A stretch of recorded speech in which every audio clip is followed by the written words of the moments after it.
just got in stuff muted right now.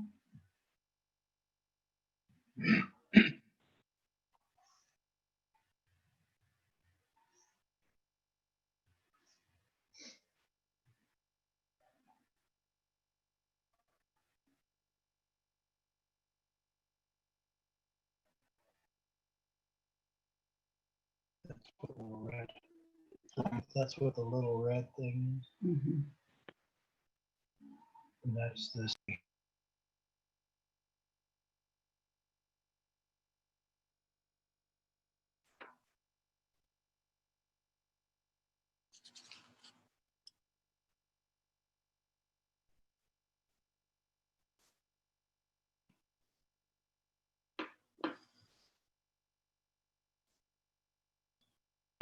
Hey, Gary. Hey, how's it going? Can you hear me?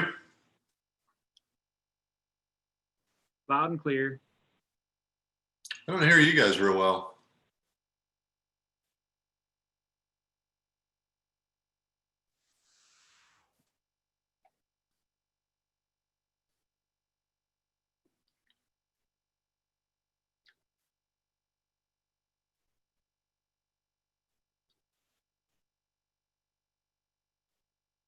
Can you hear me now? That's better. Okay, good. Unless she wants to. Ah, Hi, Barb. hi. Hi, everyone else as well. Hello. Good day. Don't know. Can you Hi. hear me? I can hear you. Okay.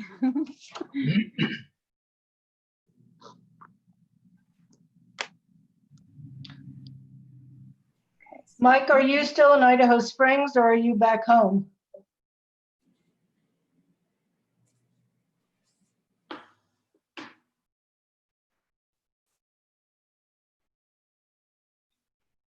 I'm in Idaho Springs. Can you guys tell me if you can hear Nina and Cindy here? Testing, testing. Hi, Kate, I thought you were coming down here. It's really hard to hear. Okay, I thank was going to, Cindy, but I had to wear a mask all day, and I just wanted to give my face a break, making my ears stick out.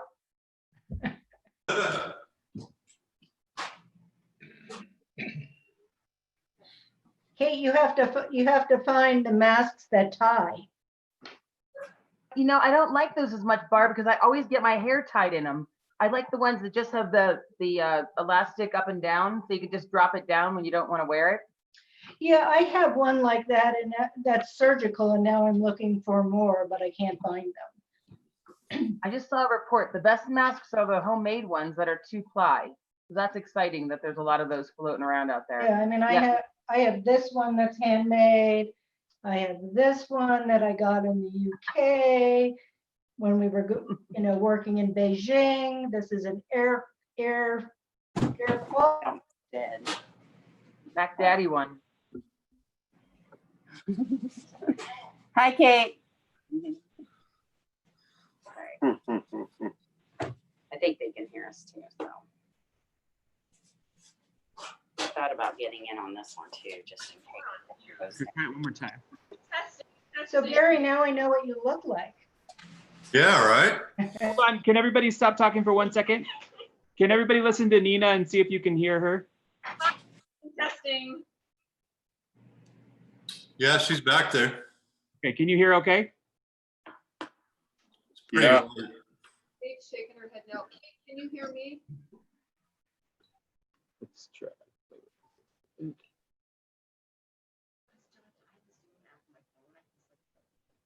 It will interfere. No, I can't hear either one of them. Okay, let's try this. You want me to put your earbuds on? Hold on. Let me try something else. Because I have the app.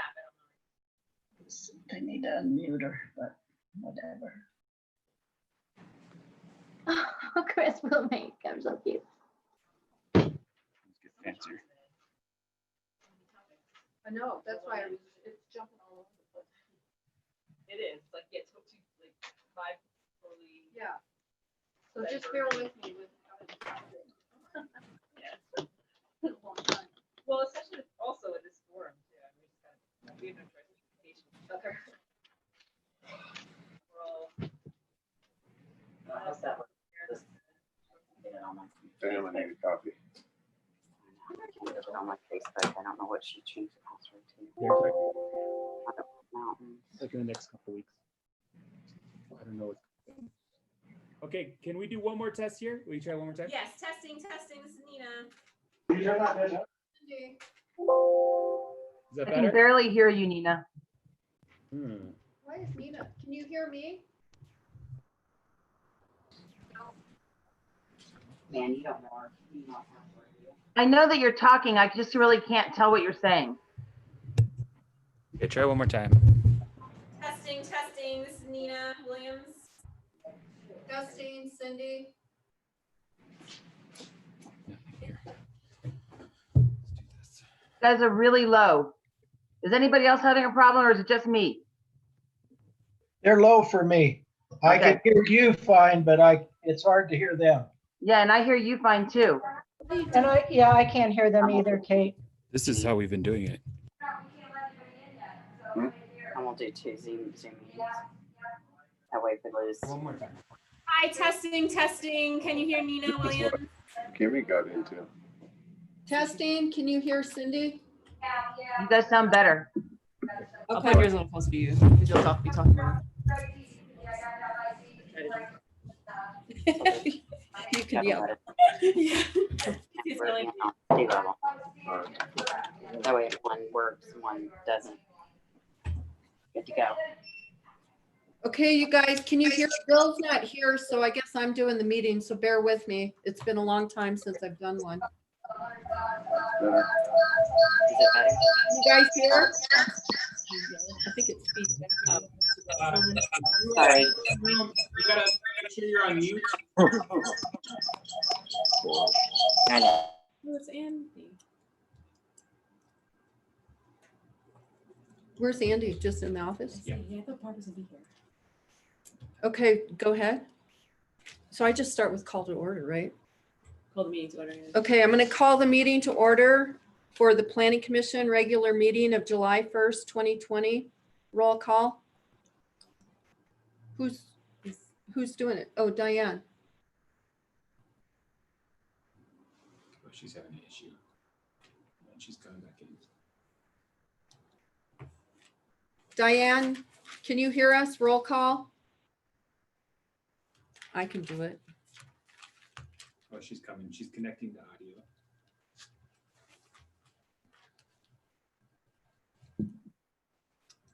Oh, she's having an issue. Oh, Dawn Duran. Where's Dawn? No, Dawn. I don't see Do we Dawn. have a list of anyone we can do ourselves?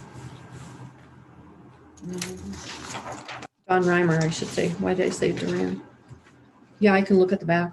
Okay, I'll do roll call.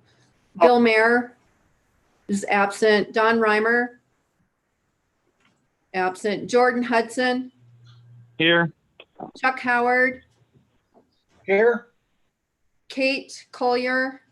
Here. Ursula. Here. Can't say the last name. No worries. Okay, that's it. Approval for the minutes of March 4th. Can I have a motion? I'll move to approve the minutes for March 4th, 2020. I move that I will second it. Okay, any comments, corrections? All those in favor? Yes? Aye. Hi. Okay, motion carries. Okay, now we'll go into a public hearing. We're gonna have 2 public hearings. I'm gonna open one. We'll do the public hearing, close it, then we'll open the second public hearing and close it. First of all, we need a quorum, so the alternates. Well, Because we have a quorum, but we have the ability to add an alternate. yeah, to so the- we'll add, well, we have 2 people missing, so the 2 alternates, Ursula and Jordan, will be the alternates voting tonight, right? Jordan will. Right. I have to recuse myself from the first part of the first. Right. meeting. You can recuse your first self on the first one, but then we'll have you participate in the second one. And then Jordan, you'll participate in both. Sounds good. Okay. Okay, so right now I'm going to open the public hearing.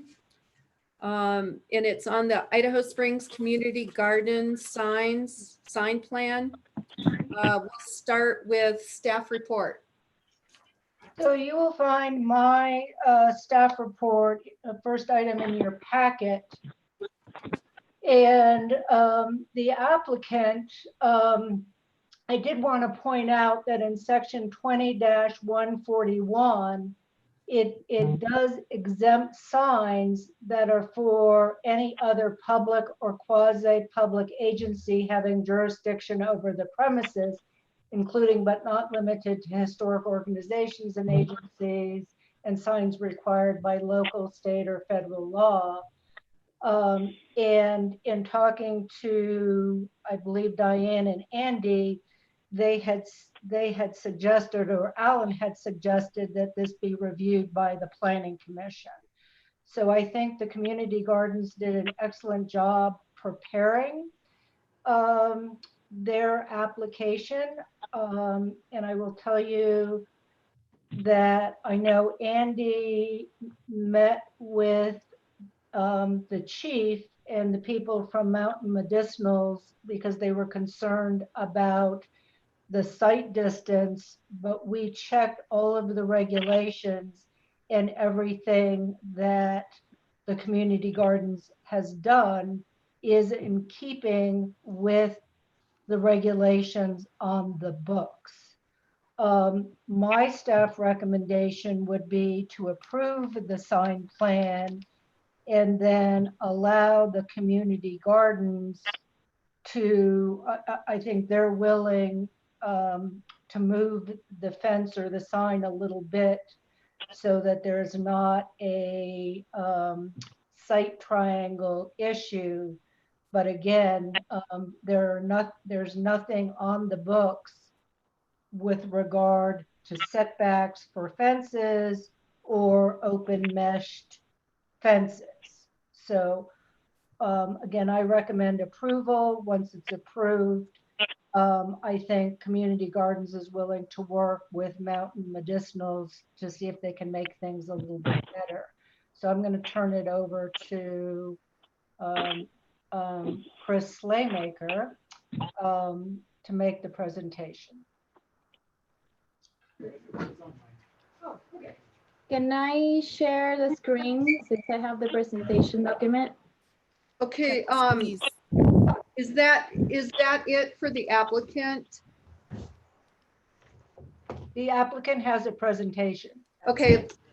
What? You meant, is that it for the staff? Yeah, okay, so let's continue with the applicant. Oh, no, I meant the staff. Is there any more with the staff report? No. Andy, did you have? He's coming in right now. Okay, yep, I just saw. Okay, that's why I was wondering. And then do you want to, for the record? No, I have nothing further at this time. Okay, apparently Chris, are you on? Can everyone hear me? Hey guys, sorry Chris. Real quick, I just want to make sure, I want to clarify that I am assisting with the presentation and I am going to be available to answer questions if necessary. Okay. Chris, are you on? I'm on. Can you hear me? Yes. Okay, we're on staff report. You had some Yep. comments. I do. I have to express some real concerns about the location of the sign. And quite. Oh, the sheet. Can you hear me? I'm sorry, there was some feedback. Can everybody hear me? Yes. Okay. So the thing is, where you intended to put the sign, EMS put a sign there for a COVID message. It is a clear and present hazard looking up the road. So I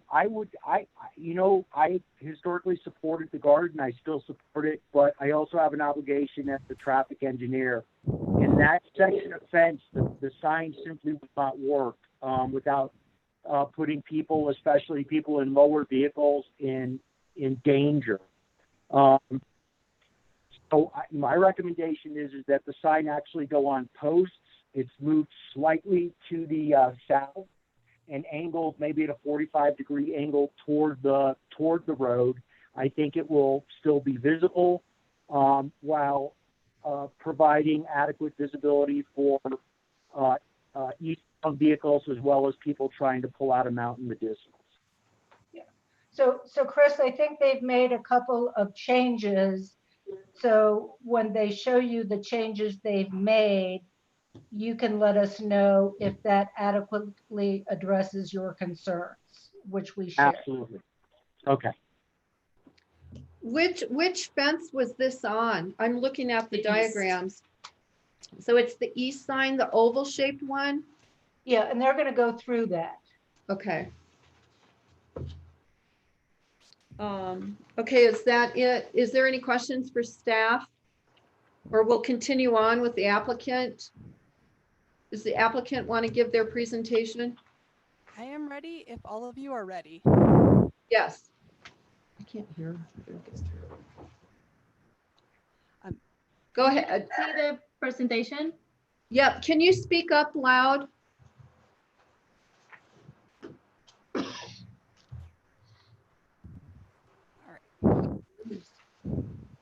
Jonathan. Chris. Yeah. Are you all able to hear me? Yes, if you could just speak louder for us in here. All right. I will endeavor to do my best to speak loudly enough. If I quiet down, please remind me so I can remember to continue speaking loudly enough. For those of you that do not know me, I am Chris Slaymaker. I am the relatively new president of Scraps to Soil. And just to give you a slight background on the community garden, the first garden was in 2011. It was a project. It became so popular, it got to stick around. The garden did shut down for 4 years due to the Colorado Boulevard reconstruction project. And we finally get to be back at it. We're absolutely delighted and thrilled to be in this new space. And part of our challenge of this first year is really learning how to work in this space. As you know, the community garden is bordered on the east end by the Mountain Medicinal Dispensary. We have Colorado Boulevard on one side, Minor Street on the south side. We are an all volunteer organization, and all of our funding we have raised ourselves, and that is what goes into paying to make sure this garden can happen. All right, Uchi, next slide, please.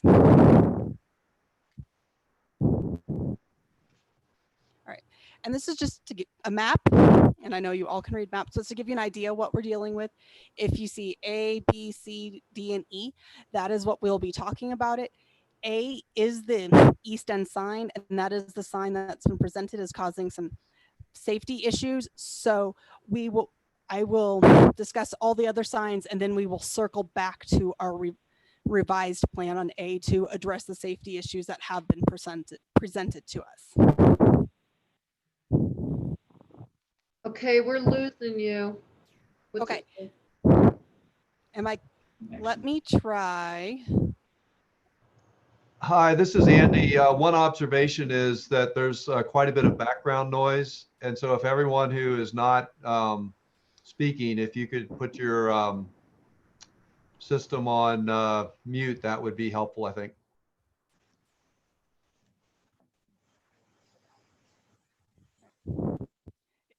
All right, is everyone able to still hear me? All right, so we are proposing a number of permanent signs, A and B. Those are the largest signs, and they will be at the extreme opposite ends of the garden. A will be on the east end, B will be on the west end.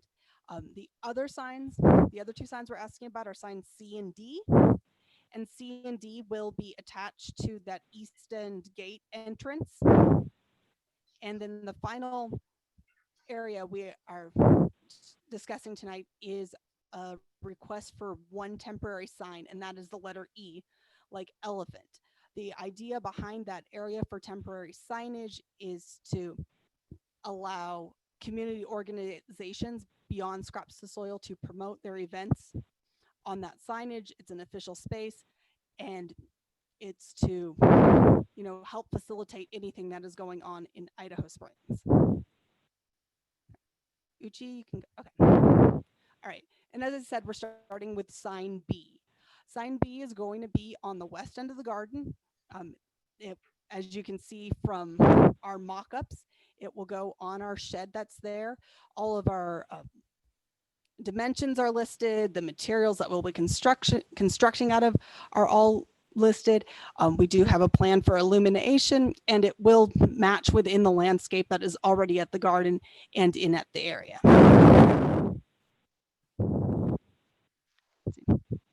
The signs C and D, which are smaller ones, we would like, and as you can see in that mock-up drawing, we'll have them at the front entry gate. One is to acknowledge the Freeport McMurrin Foundation.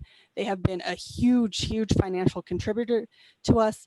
The second sign, which is not in this image, will be, oh, thank you, Uji, is D, and that's going to be a smaller sign, also made of stainless steel, and that's going to be where we can recognize all the donors and sponsors who have contributed to making this garden happen. All right. And then sign E, this would be the designated temporary sign location. We are not planning to have a sign there at all times. So it's going to be on the fence paneling on the west side of the garden. It would be temporary signs, so materials that can up and down. Our content would be to do things like advertise local events and provide information to residents and visitors. And further, more detailed information is included in your packet, but I just wanted to put up one of the big pointers on this temporary sign. It would go up no more than 2 weeks before any planned event, and as soon as the event is over, it would come down. So that is what the idea is there. All right, and this is sign A, and I realize that that different parties have raised a safety concern. Scraps the Soil absolutely acknowledges your concern, and we are working on ways to fix it. The sign we designed, this is actually about the third or fourth iteration of this sign, and we made it. This is what we proposed. People have pointed out that, this just is going to interfere the line of sight, but as everything is said, it does follow the letter of the law. And you can see that even with our proposed sign, we did look up the requirements for sight triangles. We got out there, we measured. It is permissible as we designed it. And also remember, when we turned this packet in, we turned in with this design taking into consideration these sight triangles. We've also run the calculations in 2 ways, both at and even going by the larger one, treating the driveway of mountain.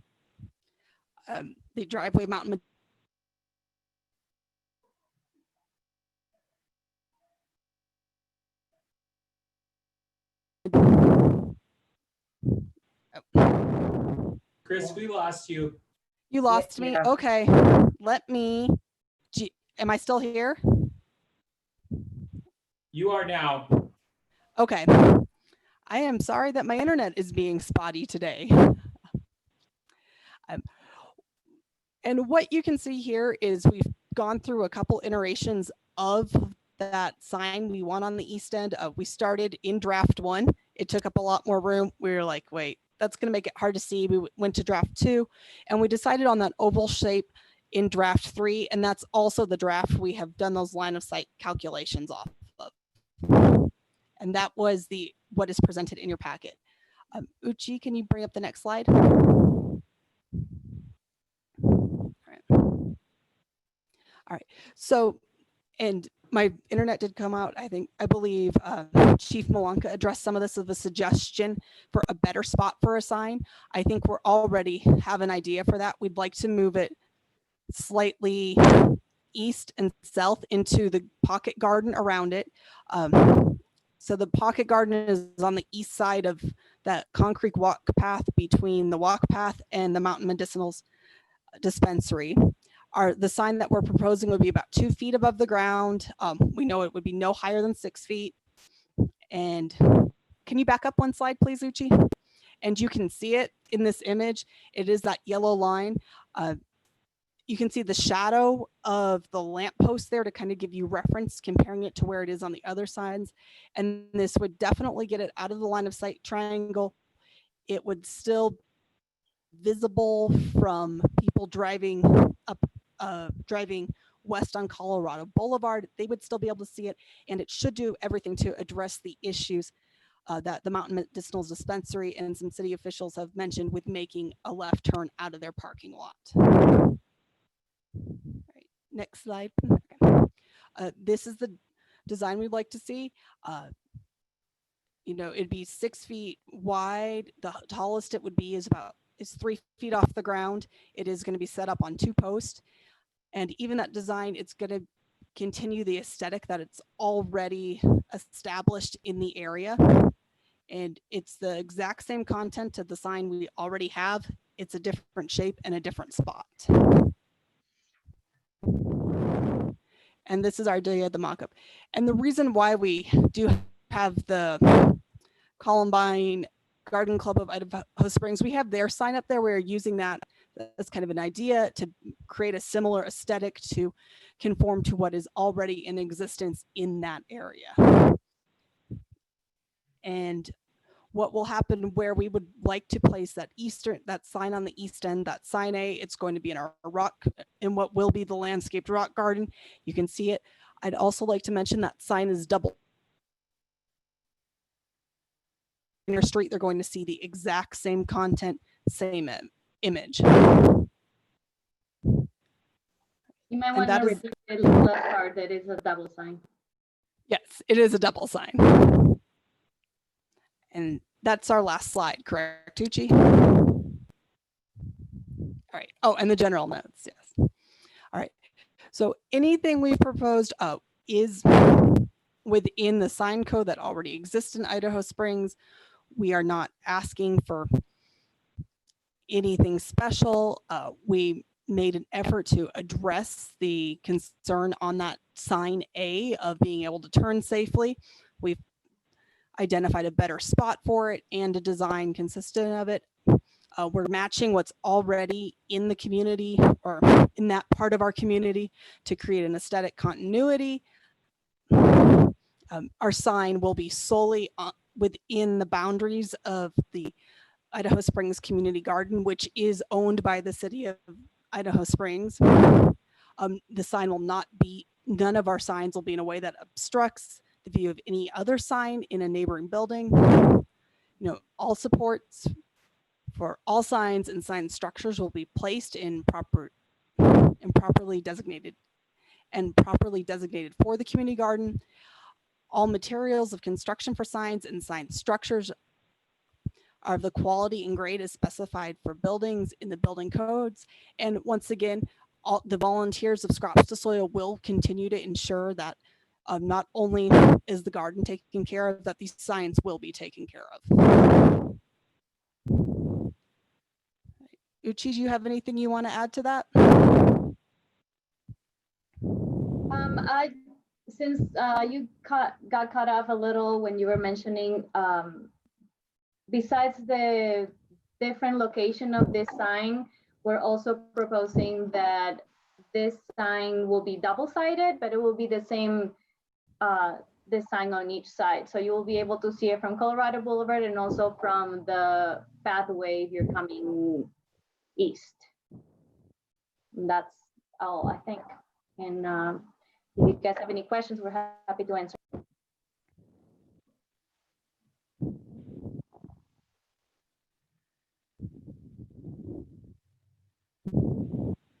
From the applicant's presentation, we'll go to public comment. Did we have anybody for public comment? Okay, nobody for public comment. Should we ask if anyone's there that wants to speak, or is that? Is there anybody online that you see that might? No, they had to sign up by 5 o'clock. Okay. Okay. Do I know for the record that I was going to say that. And for the record, Don Reimer came in, what? 6:10. Yeah, so you can vote. Well, do you still do that, or you stay with what we were doing? I think you stay with what you're doing, don't you? I forget what moment you came in? Well, because there's enough for him to come in also. What's his name?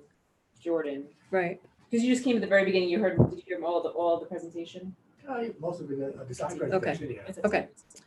Okay, do I close it for? Yes. Okay, so I'm gonna close the public hearing at this point. And is there any questions from staff, from board people?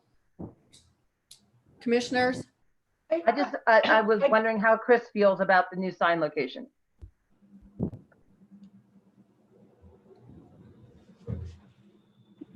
Chris, are you on there? I think, yeah, can you hear me? Yep.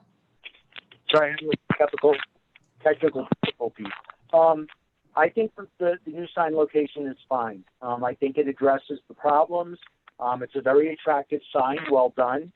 And I think it is in a location that will be visible to a lot of folks. Good. Okay. I had a question. What about political signs? Political signs. They can't go there. The code won't allow the political signs, right? Right. Or they can't be on city property. Okay. So the scraps for soil won't be placing. We're not planning on allowing any political signs. Okay. Yeah, and I think everybody just needs to remember this is city property. Okay. Any other questions? No. Okay. Nina, you said something with. Well, now that I would just say, if there's a motion to approve as amended by the applicant, as mentioned in the hearing. Okay, Sure, do we have I a could, motion with the amendments? I will move to approve the sign plan for the community gardens as amended. A second? I'll second it. I think Chuck did. Yes, I did. I'll second it. Okay, we should do a roll call. Yeah. Roll call, please. Cindy Olson, Yes. Don Reimer, Yes. Chuck Howard, Yes, Kate Collier, Yes. Jordan Hudson. Yes. Okay, thank you. Now we'll go to the second item and we'll open another public meeting. And this is for a resolution number 2, series 2020. And it's to adopt and amend to the Virginia Canyon Park, Mountain Park Master Plan. Let's start with staff report. Barb? So this is, staff has been working closely with Gary Moore, and he's been in on the discussions. Again, the Virginia Canyon Mountain Park master plan was approved, 2 years ago? And staff felt that because there may be a number of amendments as we move forward, that the easiest way to do this was simply to do an addendum to the master plan as provided for in statute.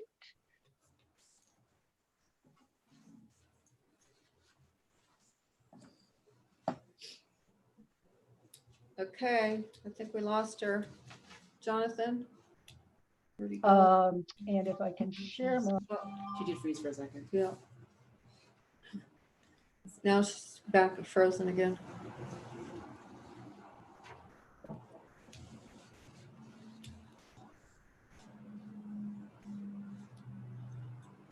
Jonathan? Oh no, she's pulling up. What? She's pulling up her screen. We lost her and then. No, I think she's fine. She's just like taking time to pull it up. but I'm getting a,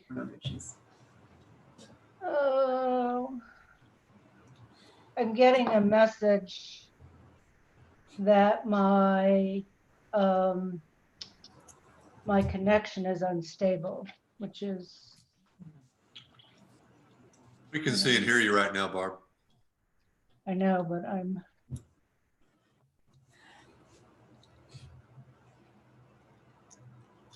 If there's an issue, I'll kind of alert you.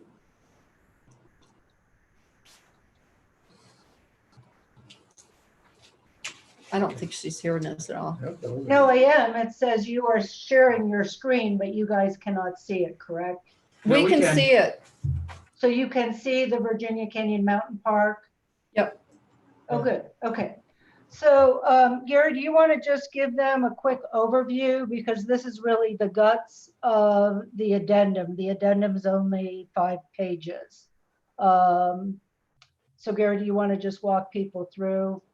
One Yeah, of the sure. things we did was, or Gary did, was to just really differentiate between hiking and biking, hiking only, and biking.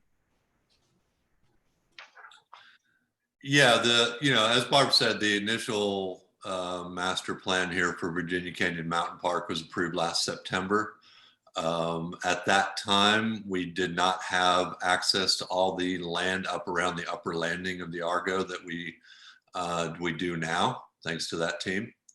So what it allowed was for some realignments at the top of the plan, affecting 3 of the bike trails, downhill bike trails, and also the uphill hiking and bike climbing trail that's in the center of the screen. So fairly simple change there. You can kind of see on what Barb is showing us now is the new plan. If you look at the overall black outline around city property, you'll see that there were some holes there at the top that we could not put trail in because that was not available to us. Barb, if you can scroll down real quick to show them the original plan, I guess up, sorry. There you go, that one. So if you guys see here, the trails kind of came up. We got close to where we expected the Argo landing to be without knowing exactly where that was, but also recognizing that the only route to get there and stay on city property was going to lead essentially to bad trail, trail that was unsustainable and unenjoyable. So when the Argo added the additional mining claims, I think primarily that were in that center open space just below the yellow arrow there, being able to fill that in with access for city users, that allowed us to really sort of revamp the upper part of the trail system and make all those trails not only work better, but be more sustainable, more enjoyable to be on. So this is the plan that the team is now proposing as an update to the master plan. These are all what we call corridors. So the trail track that ultimately gets built will be within 30 feet, say, of the center line of these tracks. That way we stay within that corridor. So this is still a kind of the first level design that we do, the corridor planning, to make sure that everything is going to lay out. We can accomplish all the objectives of the plan, managing grades, managing users, those types of things. So we're really pleased to have this additional space up top. We got to spend time over the winter really investigating the additional territory, seeing how it all laid out, how it was going to be useful, how we could realign and redesign these trails to take advantage of that. And this is the result of that.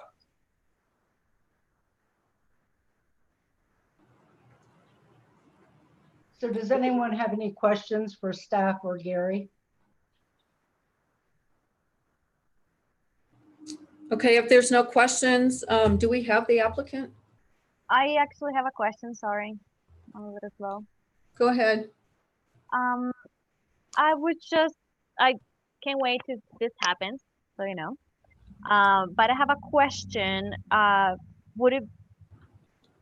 What will be the impact on public works with this, all these projects? I read somewhere here on the presentation that okay, we're good. we will need proper project So, management. okay. That has anything to do with public works at all or no? I said you're the chair. Okay, Uchi, that's kind of out of the scope of what we're doing here. I don't think we have the right parties here to be answering those questions. Right now, we're just amending what has already been done with adding those parcels into it. So I think that's for a different meeting, different thing that we're trying to accomplish here. Okay. Is there any other questions? If now, do we have an applicant speaking? No? I think Gary's speaking on behalf of the applicant. Is that correct? Okay. You already did that. Gary, you're speaking on behalf of the applicant? Yeah, I don't know that we know exactly. I think really it's the city that's the applicant. Andy's the applicant. This is The Andy. city had the master plan and they hired Tony Boone to go out with us Okay. and help redesign this. So it's really a city project. Okay, and then did we have any public comment? No. That signed up? Okay. With that, I'm going to close the public meeting and entertain a motion or more discussion. Andy, do you want to just give a quick update in terms of the MOU and how we're going to move forward? Sure. One of the things that staff is working on right now is a memorandum of understanding with the Colorado Mountain Bike Association. That's Gary's organization. They've been stakeholders involved in the steering committee from the very beginning, I think going back as far as 2016, 17 era, in planning the mountain park and what that might look like for all users. And one element of this mountain park will be mountain bike trails. And of course, that's COMBA's interest in this in particular, but they've been very helpful overall in the project. They've added a lot of professional expertise to this throughout. And so the MOU that we're working on will go to council, and that will be to partner, to formalize our partnership with COMBA. So COMBA may be able to develop some of these mountain bike trails through their own fundraising, through their own volunteers, and through perhaps obtaining grant money. So that's more to come on that, but that's what the MOU will concern, and that'll be coming up the next month or so in discussion with council. And I think it's even possible that they may start some preliminary trail building, if subject to approval with this addendum to the master plan, of some of the mountain bike trails this year. Definitely, I know they would like to move forward into the future with additional trails next year and beyond. Okay. Any further questions? Okay, do we have a motion? And you have the resolution in your packet.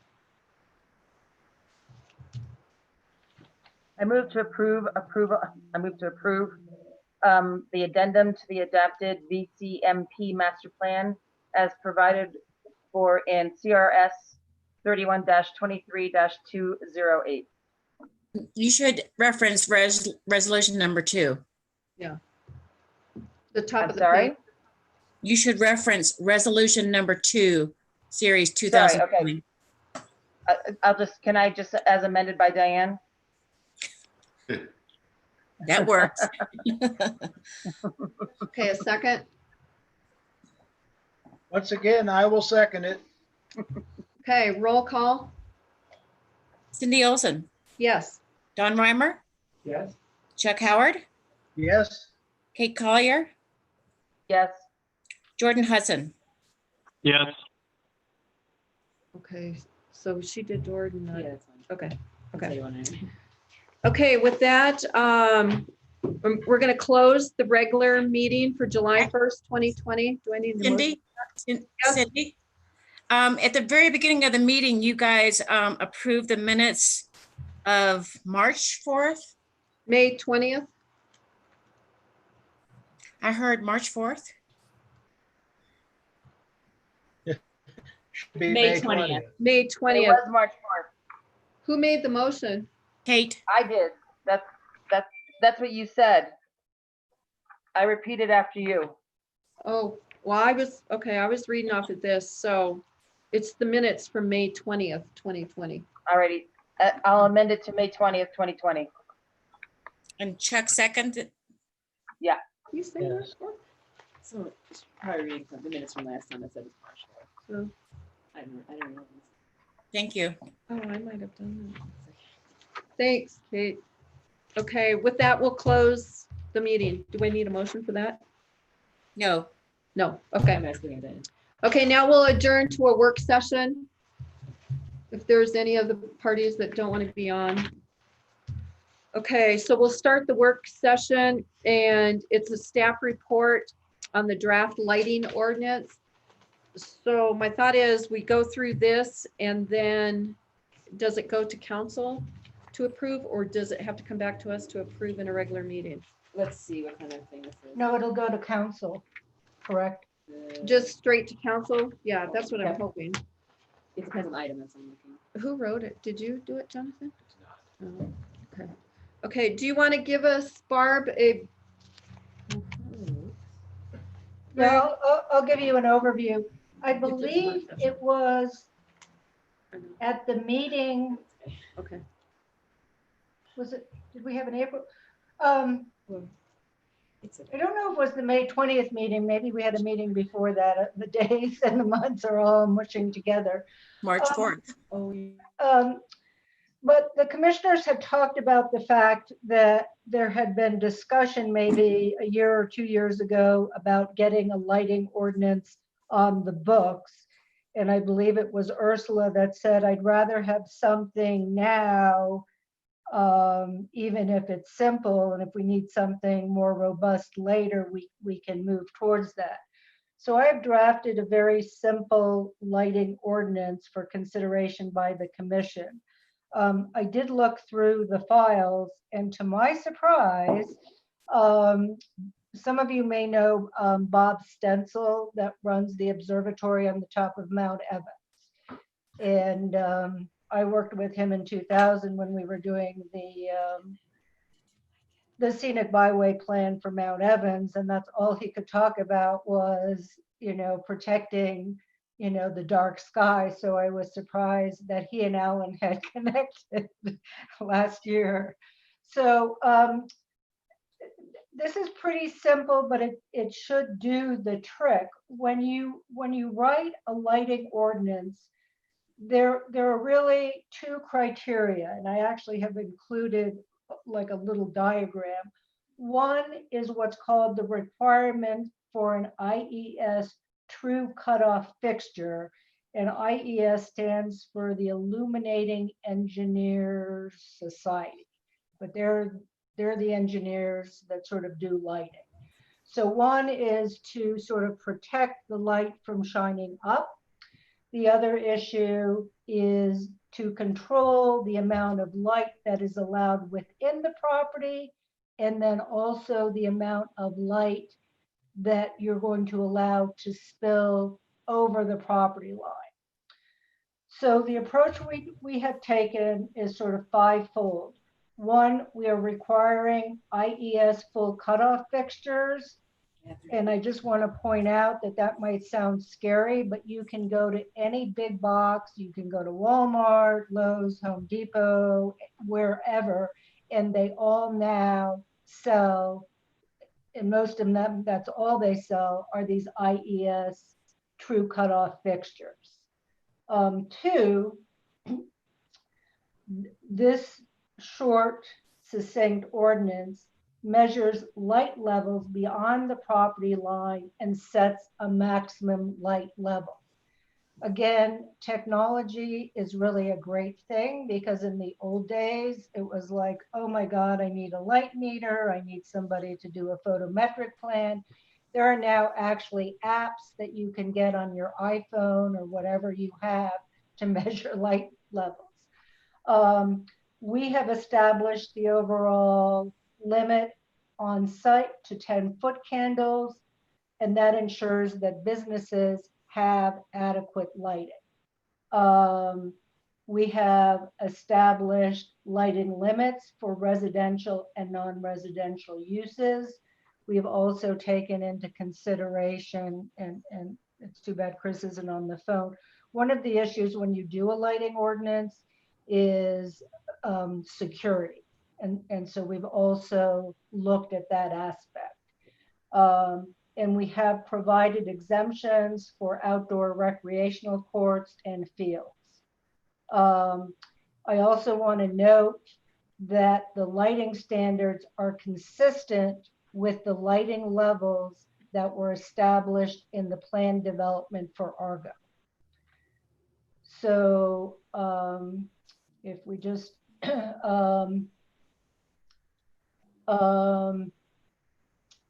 one thing that I wanted to point out, and I made a note in the draft,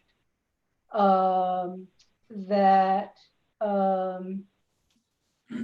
if you're lighting a large project, let's say there was a huge project that was going on, in the old days, you would have to get an engineer to do what is called a photometric plan.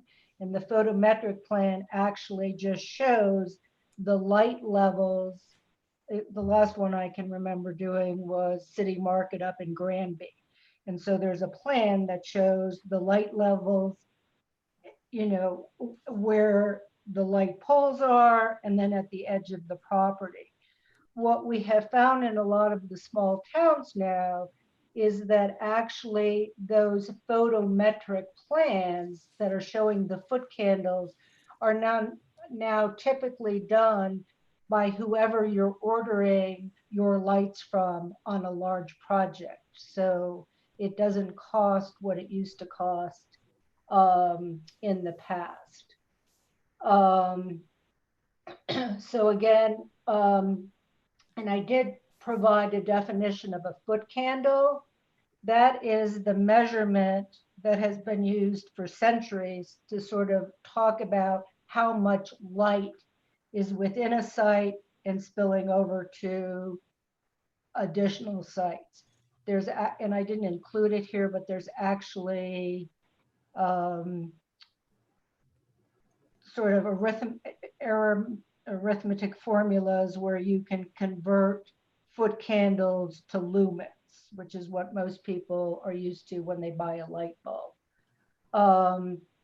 So it's pretty straightforward. The general standards are, you know, cannot create a traffic hazard. They must minimize contrast with the light produced by surrounding uses. Everything shall be downcast, concealed, and shielded. And then on the second page under 4, it actually shows what a full cutoff fixture looks like. So even if you have a full cutoff fixture, there's still going to be a little bit of light that escapes. But again, it's easy now. If you have an old fixture that's not full cutoff, there are ways to amend those. And under 5, while we say the maximum on-site lighting levels shall not exceed 10-foot candles, there is an exception for loading and unloading platforms. And then for reasons of security, you can have a maximum of 1.5-foot candles at entrances, stairways, and loading docks. So I think that's important, and something when I dealt with law enforcement, something they really like to see. We've established hours of lighting operation. So it must be extinguished 1 hour after the end of business. And then you can open 1 hour prior to the beginning of business hours. If you've got a parking lot that's used at night, then only that portion can be lighted. And then again, these are in keeping with the Argo project, but I looked at them. So in residential zone districts, the actual light fixture, or sometimes called the light standard, the pole can be no higher than 16 feet. And then in non-residential, districts 25 feet. The one thing you need to think about when you're talking about the actual light poles is the shorter the pole, the more light poles you need. So like the city of Aspen, I think in their downtown has a really, their lights are really low, but the problem is then you've got to have so many light poles. In some ways it defeats the purpose. And I'm just highlighting these things. So we've exempted outdoor recreational uses, ball diamonds, play fields, tennis courts, both public and private. But again, those should be extinguished at 10 p.m. That's pretty standard among Colorado municipalities, with the exception of Greenwood Village, which does not allow you to light your tennis court at night or anything else because they believe they're a village. So we have the light spill, which is no more than 0.06 foot candles beyond the property line. But then if you're joining a residential area or in a residential district, the light level beyond the property line is even less. And then we also talk about uplighting is prohibited except for flags. And then there's a requirement, a very simple requirement for a lighting plan. So that's an overview. Again, it's 3 pages, so it's pretty simple, it's pretty straightforward. And in my professional opinion, I think it meets the needs of the city at this point in time. My recommendation would be to start with this, and then if you found down the road that there was an issue, you know, then we can revisit some of these standards. So. I have a couple questions. I don't know if parking lots where it turns off an hour after or an hour before of a business. I find that one strange. I guess I would like to see what other places do on that one. So you're talking like Safeway, you're talking any place, public parking lot, meaning they turn them off, they're dark an hour after the business closes. Correct. I don't know, does anybody, and then Jonathan, did you have a few things that you and Alan had gone over that aren't included in this? The only one that Alan has really had also been concerned about was color of light because of the different frequencies and how they, you know, promote dark sky initiatives. That's what he was kind of focused on, but that's I think the biggest thing. Cindy, actually, just from my perspective, it would be lovely if the parking lots went dark at a certain hour. But if you're concerned about vandalism or anything like that, right? Yeah, and that makes sense. I would say that a motion detection system that starts after dark would be that make the most sense. Yeah, I guess that's what I'm thinking is vandalism, or if there's a car left in a parking lot. Right. I mean, yeah. I agree.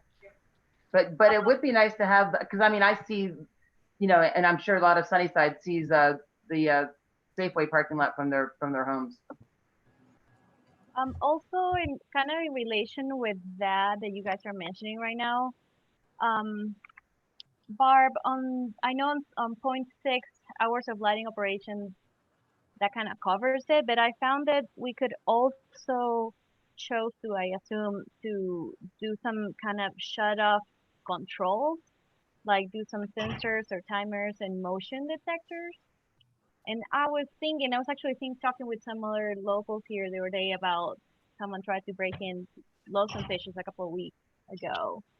and we were talking about putting motion detection lights and how that could, like, you know, if you know that the light is off, if you see the light goes on, it means that someone is there, and maybe that could be a good, like, trigger, I guess, for the police or police officers to know to go and check on that. Would that something that could be added, or would it be one or the other? Can you help me?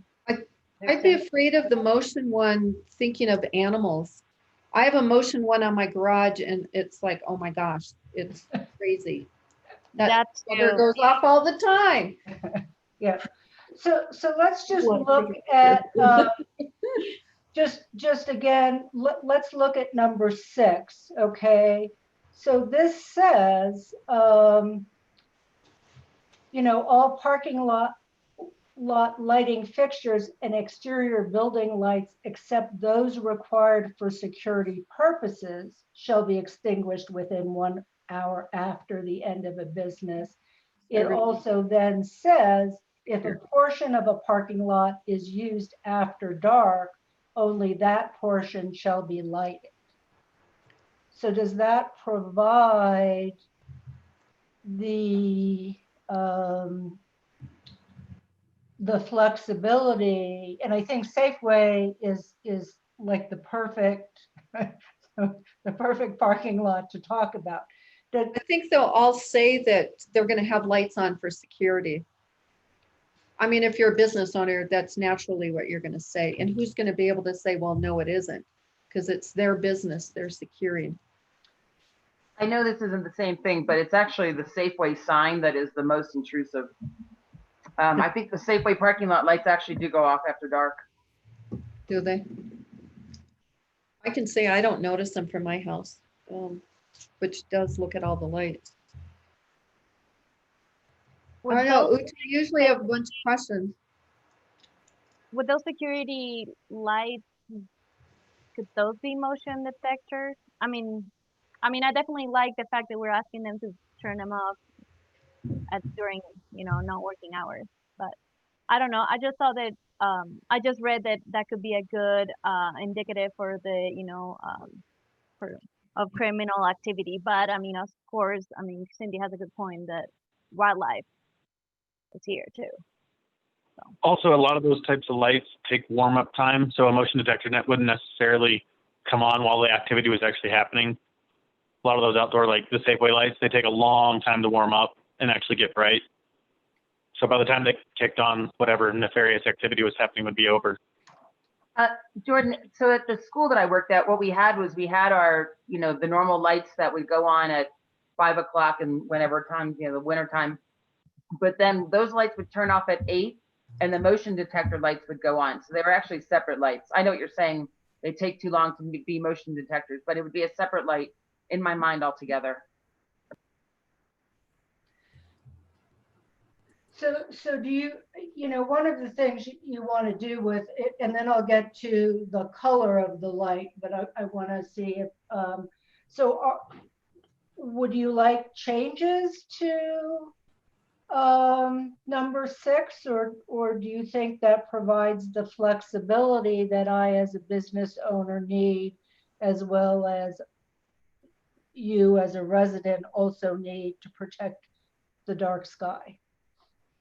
Well, as to Cindy's point, who determines what a security need is? I'm wondering if we're leaving ourselves too open. Anyone can just say, oh, it's a security need, and then we don't have any. Do we get to determine that, or as soon as they say it's a security need, it's allowed? I think that's what Cindy was saying. Yeah, my experience with lighting ordinances, like many ordinances, is it's oftentimes complaint driven. So, you know, if I lived, you know, 2 houses down from Safeway, and I thought those lights were getting brighter and staying on longer, you know, I might call the city and say, what's going on? I guess the one thing about it being, because I think everybody else say there's security, but they still have to follow. if this would be an ordinance as to how bright they could be, they have to be downward lit and all of that, right?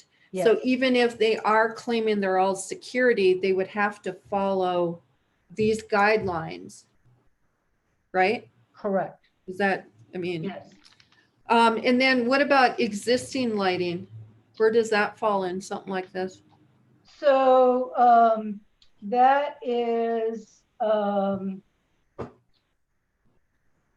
Oh, was it in here? I didn't notice. yeah, that. under number 4, we have all lights must be retrofitted with shielding in a manner that the light conforms to the IES criteria for true cutoff fixtures as defined herein.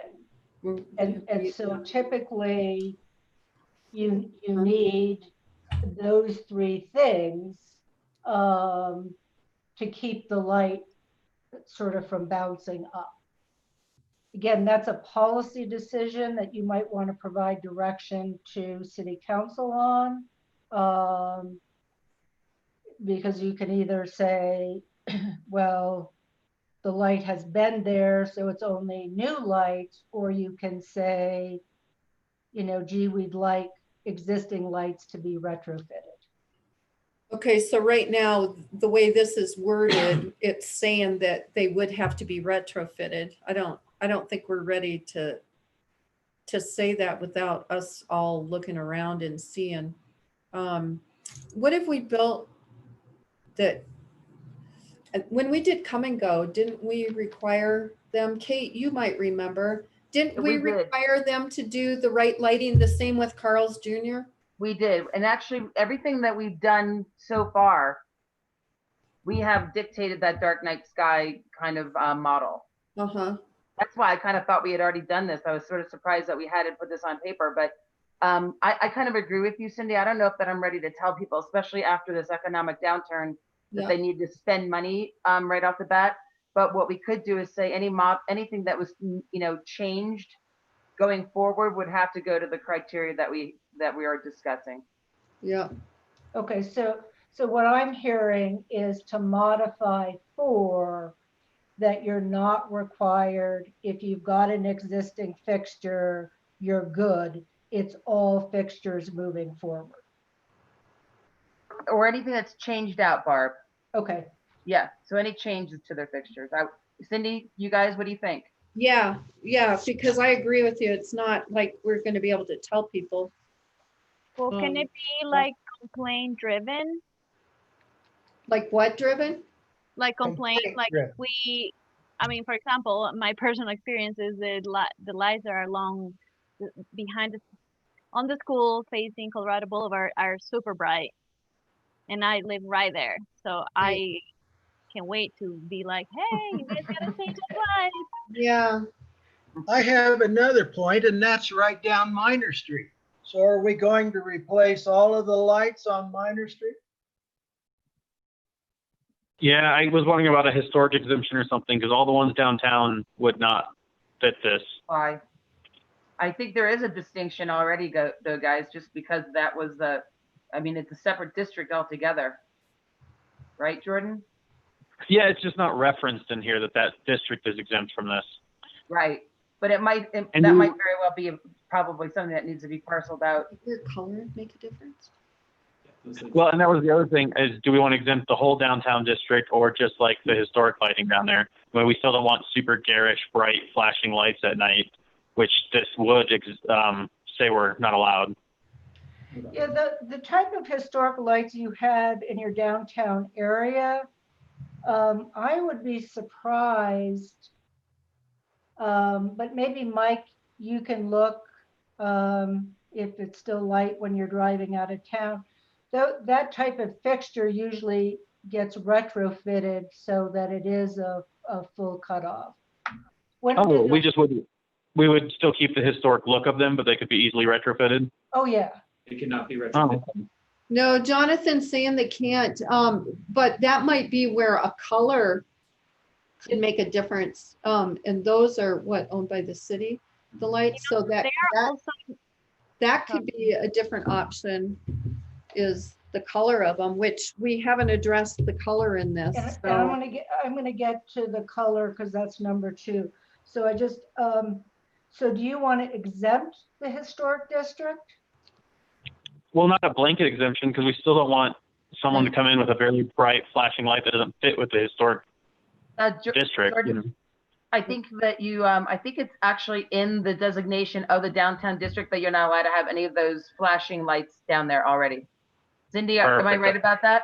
yeah, isn't it in the, are you thinking like the beer signs, Yep, yeah, I think that's part of the sign code that it is. not allowed to, right? Yep. Okay. No, I just wanted to make sure.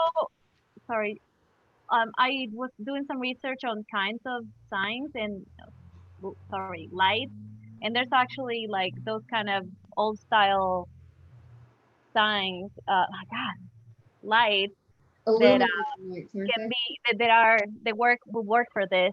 But what I was thinking is, would it be possible for us to not necessarily say that you have to retrofit them like immediately, but they have a certain time to get on it, something like that?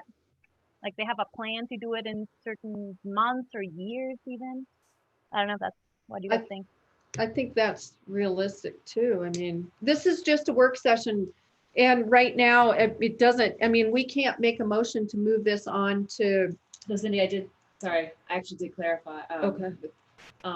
I know we used to always have a public hearing at planning commission level and city council level, but technically you can recommend as long as the city council has the a public hearing and it's noticed with the 15 days and all that. right. Even though that wasn't our normal practice. So you Right. guys can recommend to city council as long as they publicly, notice. We it can for a just public say hearing. take it, Yeah. yeah. I don't know if we're gonna get there tonight as far as us all agreeing on some of these changes. I think it's something we still have to think. I don't know, any input on that? Barb, do you want to cover the colors though? Yeah. That So seems a question. the best, and I don't want to get too technical here. So what's happened in the lighting industry, and I love to use the Granby City Market as an example, is so City Market is owned by Kroger in Cincinnati. And they came into Granby with a pretty big city market. And in Granby, everybody looks down on the city market because it's right along Highway 40. Well, they came in with, Mike, it's mercury vapor that are the ones that are yellow, right? Mike, turn on your mic. You got to get off mute. Yes. Yeah, mercury vapor are the yellow ones. So we're looking at this huge parking lot and they're going to put in these mercury vapor, and mercury vapor are sort of the old fashioned lights that are seriously yellow. And so the joke was that the parking lot was going to look like yellow pea and everybody was going to look down on it. So I think in that lighting ordinance, we started to specify the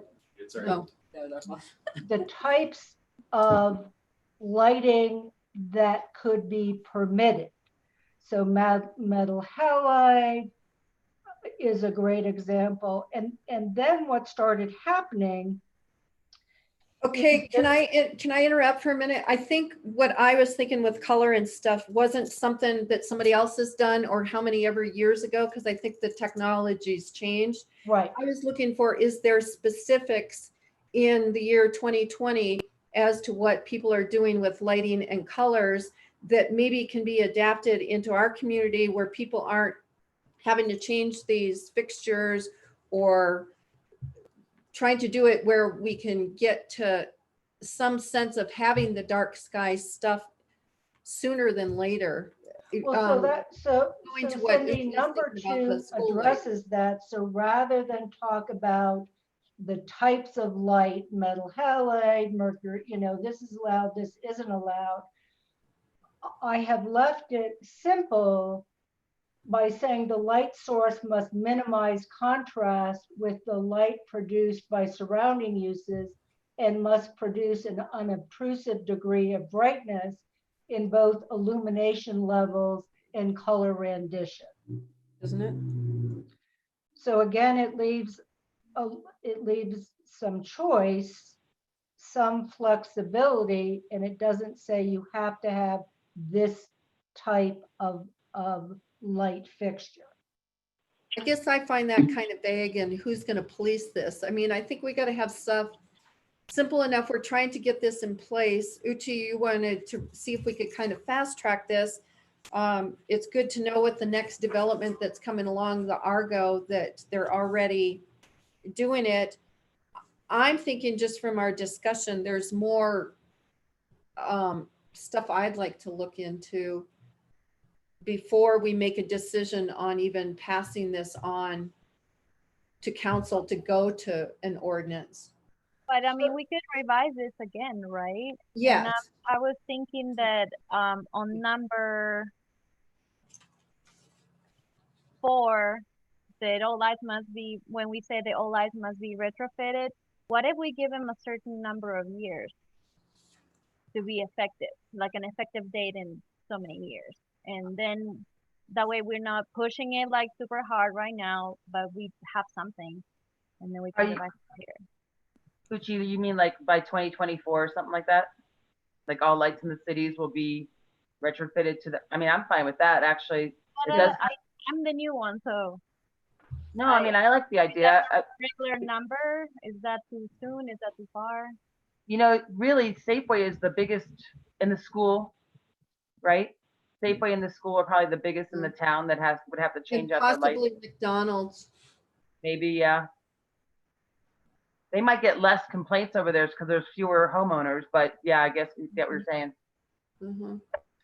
Would you like me, so let me, here's what I'm hearing in terms of the issue areas. One, Cindy is talking about, she thinks number 2 is a little bit vague. So I can come back with some choices in terms of how to deal with the color spectrum. And then the other one is number 4. And it sounds like there are a couple choices there. One would be make it, you know, he's putting this in code, but strongly encouraged. Another option would be to say you need to change it out to a date certain. I mean, you could go out 5 years. You know, and that's fine to do. The issue with that might just be an issue of enforcement. But again, it could be complaint driven. So if you're 5 years down the road, I haven't changed out my light, Ursula complains, then I have to do something. But would you like me to come back with some choices? Okay. Actually, what I'm thinking is I would like to look at some of the other towns around us, what theirs is. I don't know if I find this very user friendly. I don't think we have to rush to put this in place right now, because the Argo is working under a night sky lighting program anyways. I mean, so it gives us time instead of moving forward in this. I really like when, what was it we were doing? I think when we were doing the Airbnbs and short-term rentals, where we got to look at other towns, what they were doing, and kind of comparing it to those. I liked that approach better than the way we're doing this. I mean, does somebody have any other input? I don't like this right now, to be honest with you. I agree with you. Thank you. I don't like it either. Okay. Yeah, I think we really need to see what other towns are doing and kind of what's out there before we just pull the trigger on this. Yeah. And Uchi, I know your concern is with development and stuff, but I think we've got time to do this, where we can get something better than what we're doing right here. Do we have any developments on the horizon? Do we have like a deadline coming up? No, there Well, isn't. no, that's not true. There are, the Gold Well, Rush. either way, it doesn't matter. I don't think we're in a rush really to do it. Okay. So I So think just a clarifying question, if you would like to see other, how other towns are doing that. Would you like that? Sometimes the way we do that for planning commissions and councils is we just do a table and we say, okay, Evergreen's not a town, but Golden is doing this little small town is doing this, and it's just in tabular format. Or would you rather see choices that are actually sort of code sections from other communities? I prefer to see something that's in place right now, like a dark sky ordinance from, I think one of the comparisons we used for the short-term rentals was Edgewater by Sloan's Lake in Denver, the smaller communities. We might look at Jeffco County. That might be a little bit too big. Light is good too. Summit County. Canyon City has one. Canyon City, Buena Vista, something that's more real to what we have here. Do I think it needs to be in a table? No, I think it's just a copy of their. A few different ones. I think a table would be easiest for all of us to be able to compare what different cities or towns do. Right, where So you we can don't have to read the whole thing, Yeah, you can read I guess through it. Barb and will do look the at work it. for us. What was that? I guess Barb will have to do the work for us, but I think that would be the. No, I mean, I will tell you, there's a list. It's actually what Bob Stencil sent to Alan. There is a list of communities in Colorado that all have dark sky ordinances that meet, the IES people's whatever. I can pull some like ordinances. My recommendation would be, I would want to pull examples from one, smaller communities, and two, communities that have varied terrain. Because the problem with Edgewater is it's flat. And I was think just using that as an example. I think what I'd like to do at this point is not give any direction right now with Bill We'll have not Andy do here, so. and would like to converse with Andy and Jonathan before, and then they can give direction to you guys as to what the next steps will be. But I don't think we're going to, until we look at more, compare some other ordinances, I don't think we're ready to move this forward. Does everyone agree? I agree. Could the direction be that we look at those, what you're saying, what you're requesting? Would we all be able to look at them? Was that your question? No, would the direction that we give today is that we get what you're requesting? So we just No, don't I leave it in think, the air. we're not going to give any requesting right now until we talk with Jonathan and Andy. Because it's just a recommendation to have them move forward. So we'll let them through the protocol of whatever it is to give them the charge as our contract planners right now. Does that make sense, Uchi? Not really, but whatever. Okay. Okay, so with that, let's go on to the next item because we have 4 items on here. The next item is a staff report on impact fees. Everything was in the packet. I remember us doing impact fees years and years and years ago. And from reading this, we haven't charged anybody the $5,000 impact fees over the years? Is that the gist of what this is saying? And we needed to reevaluate if it was the appropriate dollar amount? Kate, do you remember us doing this years and years ago on council?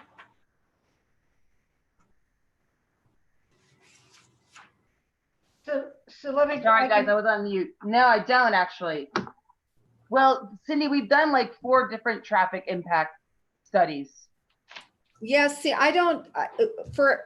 if I remember years ago, I didn't think it was just meaning traffic. It was an impact fee on a new development, not meaning just traffic. It could have meant just as a community as a whole thing. I don't know, maybe. So let me clarify. not So remembering right.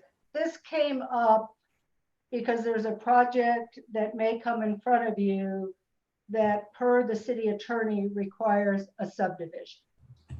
And I have put, and then I think in 2018, Carmen, I don't know if it went to planning commission, I know it went to city council, or maybe it just went to staff, talked about, you know, if there's a lot of development that's going to be happening, you need to look at impact fees. We were surprised when we looked at the subdivision ordinance, and the sections are in my staff report, that there is an impact fee that is assessed for any new subdivision. That impact fee is $5,000 per unit.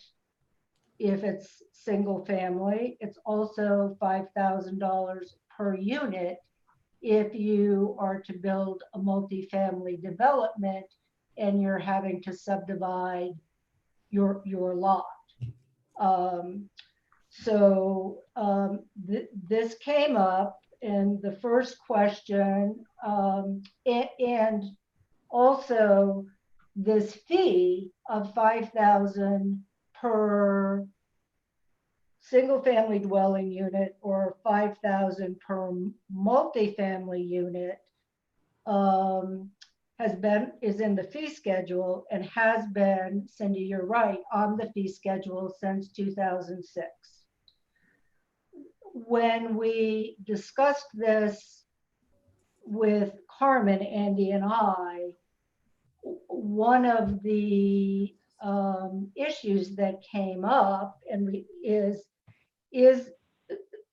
so there's a Senate bill that's been on the books forever that if you do an impact fee, there needs to be a rational or essential nexus between the fee imposed and the impact on the community, but it cannot be for a level of service that is greater than what all of you that are current residents are experiencing.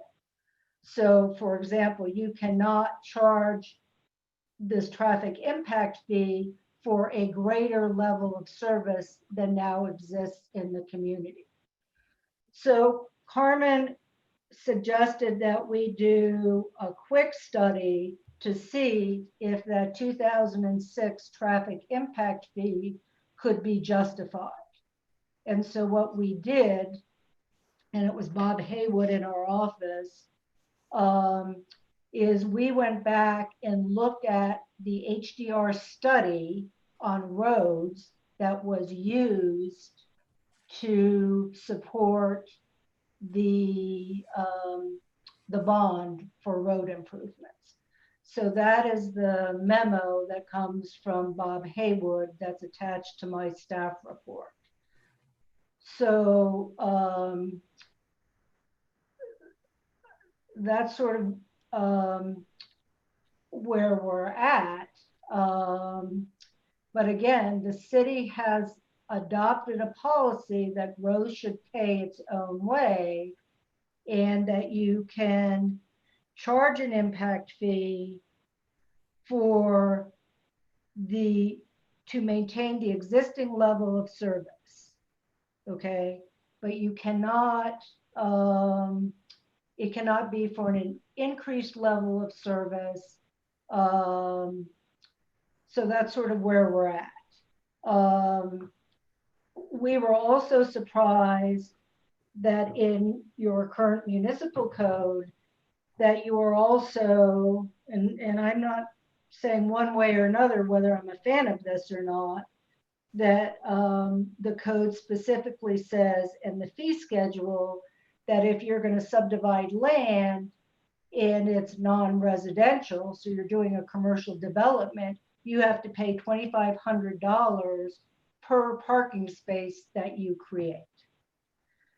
So I asked Andy, because I couldn't find anywhere that this fee had been imposed. And luckily I turned to Diane, who's been there since the fee was imposed. And there have been no subdivisions in the city since this was imposed. But it would clearly impact 2800 Minor Street, which has not come before you. It would also impact Soda Creek Highlands, because I'm assuming Mr. O'Malley, if he were to develop that, is going to have to replat that property. Barb, we really shouldn't mention Thanks, Andy. anything that's in the application process. Okay. Andy, do you want to add to this?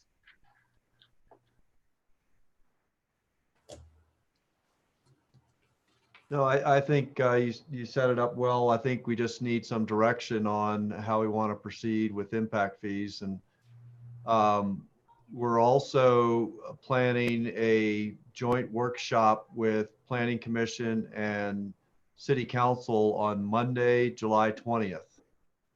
And that will be an opportunity to talk about affordable housing and impact fees, and whether we want to make any changes to impact fees, particularly with regard to the need for affordable housing in the city. Also keeping in mind that we do have at least a couple projects that have been proposed for housing, for additional housing in the city, so, you know, big projects for our city. So that is coming up on the 20th, and this was designed to set the stage for that, and then we'll have further discussion at that joint workshop. Okay, so to be clear, so it's when there's a subdivision that's doing new housing. So like the new place going in Riverbend, that wasn't a subdivision, so they weren't charged the impact fees, right? They also had a different parking and traffic situation anyway, because they were, I'm asking the question, but I'm saying it like a statement. I thought they had different traffic and parking situation because they were funded by the federal government. Right, well, that was gonna be my next question, did they not? But Andy, they weren't a subdivision though, right? This just applies to if there's a subdivision. Can I just ask a question, Cindy? Oh, am I on mute? No. Yeah, go ahead. So I guess I'm curious. I don't think I recollect ever discussing fees on the Planning Commission. And sometimes my council days and my planning days run over each other. But is this something that we are really supposed to be discussing, or is this kind of a council conversation?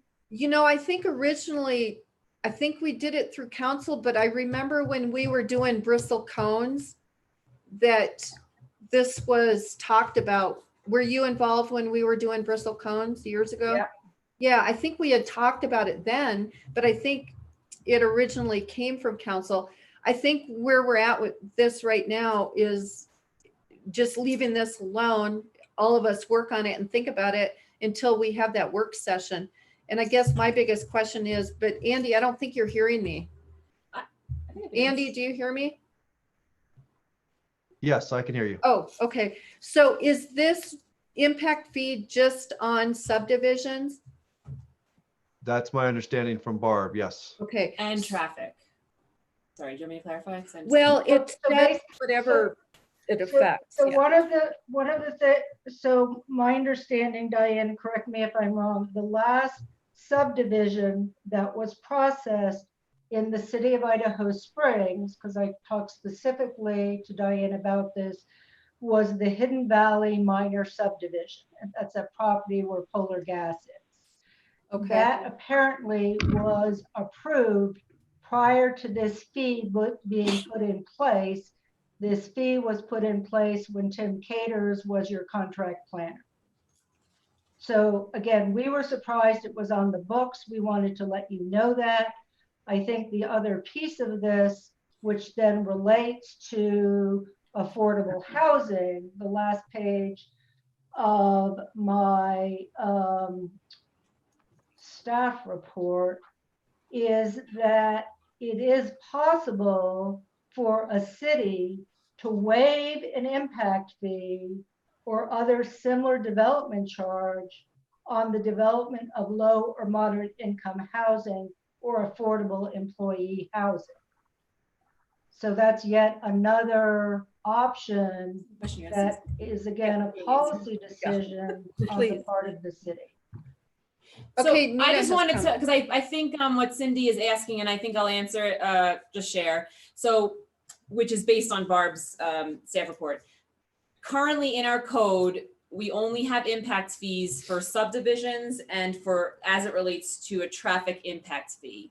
I think we just want to generally set here from Planning Commission is, which is going to be considered anyway on the 20th, but do you think that other impact fees should be considered beyond the subdivision and beyond traffic? As Barb says, for affordable housing, open space, public safety, these are things that other cities and towns have. So it's more, you know, do you feel that this should be looked into? And impact fee is just that. If a development has an impact, you know, should they pay their way?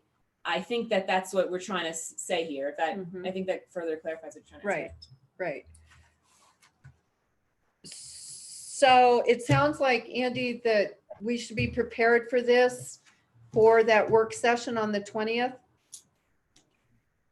Yes, there'll be more information coming out. Barb will be talking about I believe it's on the agenda here, the worksheet in preparation for that work session on the 20th. But we wanted to bring this to your attention about the impact fees that are on the books and some of their limitations, and then whether we want to consider other needs for impact fees, such as for affordable housing. So that was the main purpose of this work session item tonight. So you mean whether we charge affordable housing the impact fee? No, whether it's possible or whether it's desirable from a policy standpoint to require some of these new developments for housing to allocate to have the impact fees go towards affordable housing in some form, whether it's allocating so many units that would be affordable, whether it's a fee in lieu. So those are, you know, these are some of the questions we just wanted to bring before the Planning Commission. Okay. Can I ask a question? Does the payment of the impact fees give the right to development to happen? No. Or no? I think Normally, the way impact fees are imposed is that when someone's going through a planning process and getting a subdivision approved or some other kind of development approved, it's not. the fee is essentially acknowledged at that point, but normally a fee is not paid until the time of a building permit. Because if the subdivision is never built, there's no impact. It's assumed that once a house goes up or an office building goes up, there's going to be an impact. There's going to be cars to create traffic or other kind drainage impacts. But usually the fee is not paid until the building permit stage. Okay, so I have one more question then. Did we charge an impact fee, Andy might be able to, on Riverbend? No. I don't think we Why did, is no. that? No, because it did not involve a subdivision. Is that right, Barb? But it doesn't specifically say in our ordinance a subdivision. But again, they don't fall into the same category, Andy, right? Because they're not Well- the same. I remember even during the whole parking discussion, it came in at the very end of that conversation that they weren't in the same category as another subdivision. So no, I'm pretty sure they were not asked to pay that fee. Only have impact fees for subdivision. I looked at the file. Riverbend did not go through the subdivision process, therefore they were not assessed a fee. The existing requirement for a transportation impact fee is in the subdivision chapter, that's what makes the connection. It's not in chapter 21, which deals with zoning and other land use topics. So that connection is not made there. The connection's only made in the subdivision chapter. The general chapter in 21 talks about the possibility of future impact fees, but the only adopted fee is the one that's in the subdivision chapter. Okay. So by rights, we shouldn't have charged any of the others and we haven't. Okay, so I think we just have to be prepared for the work session. I think we have to expand the impact fees, make it broader and start charging them, whether they're traffic impacts and not necessarily just subdivisions. So that's just my thought on it. Any others, comments? My only question was from that memo, it looked like basically what it's saying is we're charging too low of a fee, but if we were to assess it based on what other costs are coming in at, that they should be higher. Was that the gist of that memo?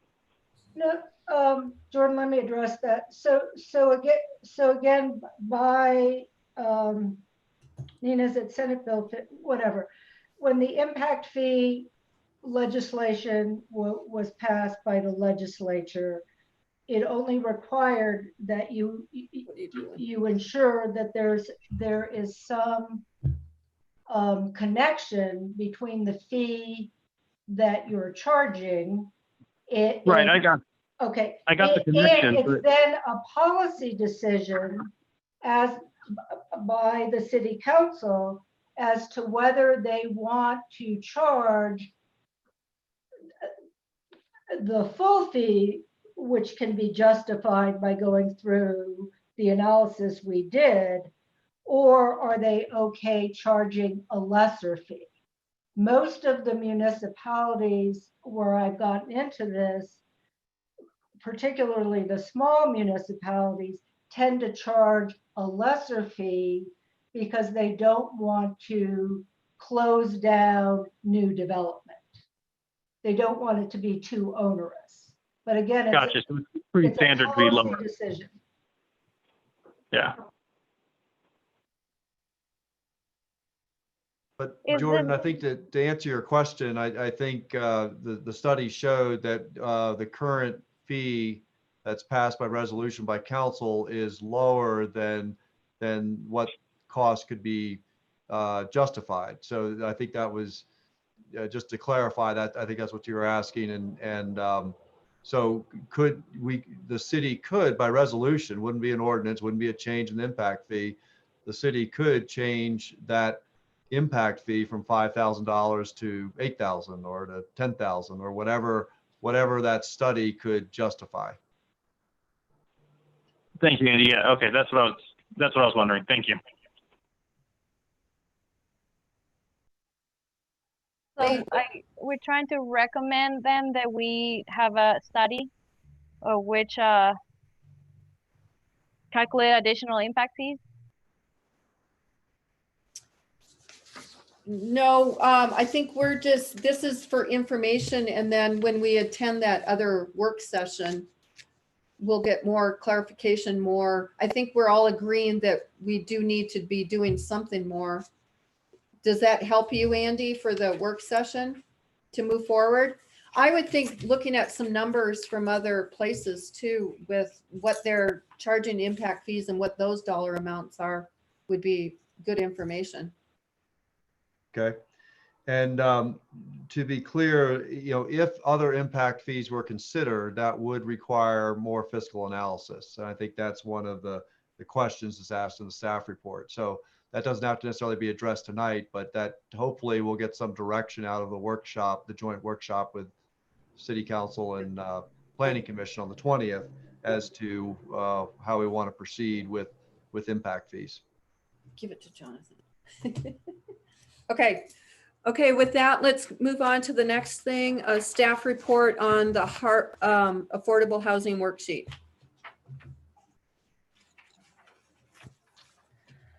So this is sort of a way to hopefully make the meeting on the 20th more productive. So what we've done is put together a very simple worksheet. There's no right or wrong answers, but the idea is for both every member of Planning Commission as well as City Council to fill out this worksheet, tell us what you think, and then Jonathan and I will synthesize the information. And so when we go into the meeting on the 20th, we'll prepare a PowerPoint that sort of summarizes, well, most of the officials in Idaho Springs do agree, that affordable housing is an issue. And then just sort of see where the commonalities are and then where the big questions are. And I think, again, it's something that we've done in other communities. As long as people do their homework, it really is a mechanism to sort of figure out where you guys have a lot of commonalities. So then we don't have to spend a lot of time during the meeting talking about that. And we can then just move forward to the more meaty items. So again, no wrong answers. If there's something that you really want to say and there's not a place on the worksheet to put it, write us whatever you want to write us, and we will try and synthesize that to be ready for the joint work session on the 20th. Okay, and I wanted to point out at the bottom of the sheet, it says to be in by Friday, June 26th. Who all did theirs? No, it says no later than the 10th. On the bottom of the worksheet, it says June 26th, so that just needs to be changed. Yeah, because it is now July 1st. And how many? Yeah. Okay, sorry about that. I changed the 10th because it was originally the 26th, but I will change that. Do you want to be sent it again with the 10th on the bottom?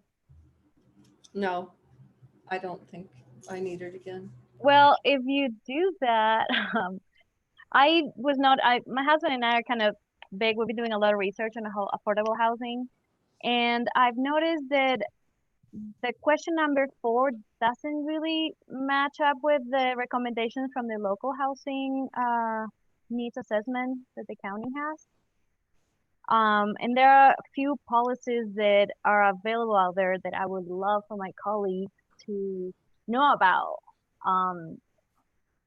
I mean, obviously, I don't know if I'm necessarily suggesting that we add them to here and you resend it, or do you think? We can. I never got George's comments.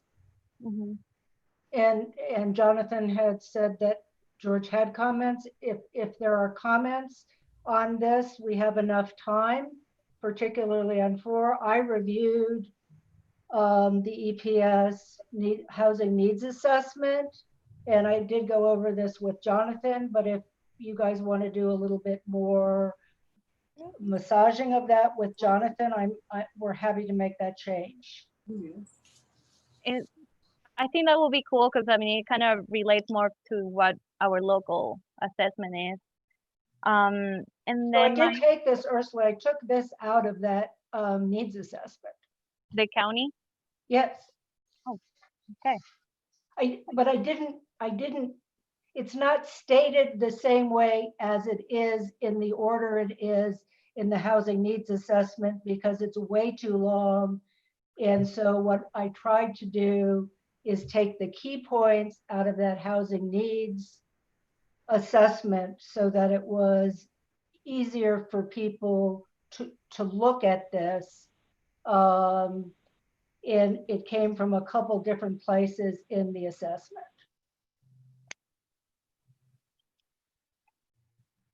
And then, sorry, I also wanted to ask everyone, it has taken me, and I'm still don't have this whole affordable housing thing down. So I kind of wanted to ask for to the rest of the commission here if, sorry. I guess Andy was talking about us having a workshop. Would it be possible for us to have some kind of like education about this before we kind of make big decisions and comments about it? Is that something that you guys are thinking on including on the session that we're gonna have? Like I said, I really took me a lot of time to learn about this thing, so I don't know if everybody else feels like you guys know exactly what's up with the affordable housing, or do you be open to get more information about it? You know, and Andy, I understand what she's asking, because a lot of times you hear affordable housing, low income housing, attainable housing, where everybody's interpretation of those meanings is different, and which one is the county using, which one is Idaho Springs using. I mean, where we're all using the same terms, and what we're thinking is affordable housing.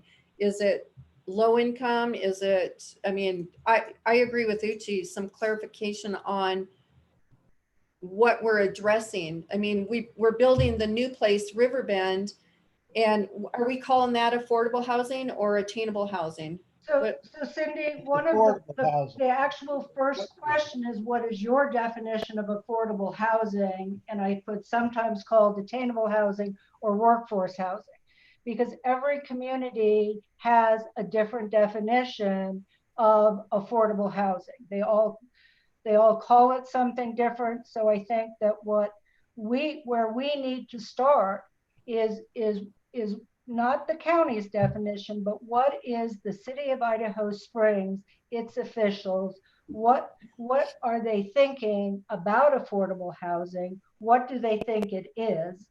Because I will tell you that every potential developer that Mike and I have talked to says, well, we hear on Main Street, you know, that everybody wants affordable housing.